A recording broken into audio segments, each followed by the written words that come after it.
Bagong kapamilya serye, may malaking pagbabago. Leading man umano'y papalitan. Usap-usapan ngayon sa showbiz circle ang umano'y malaking pagbabago sa isang inaabangang bagong kapamilya serye. Matapos kumalat ang balitang posibleng mapalitan ang orihinal na leading man nito.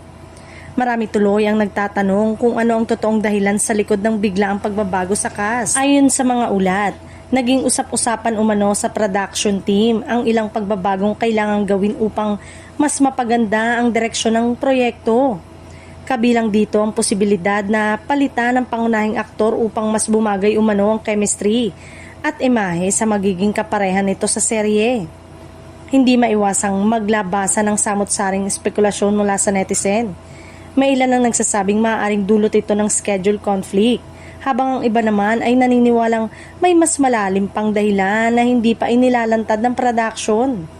Sa social media, sari-saring pangalan na rin ang ibinabato ng fans bilang posibleng ipalit na leading man. Ang ilan ay pabor sa mas established na aktor, habang ang iba na may nais na bigyan ng pagkakataon ang mga rising stars ng Kapamilya Network. Sa kabila ng mga usap-usapan, nananatiling tikom ang bibig ng management at production staff ukol sa naturang issue. Wala pa ring opisyal na kumpirmasyon kung tuluyang ang magkakaroon ng recasting o bahagi lamang ito ng mga haka-hakang umiikot online. Habang wala pang final na anunsyo, lalo lamang tumitindi ang excitement ng mga tagahanga para sa naturang serye. Marami ang umaasang anumang pagbabago ang mangyari. Magiging sulit ang paghihintay at maghahati dito ng panibagong hit program sa Kapamilya Primetime.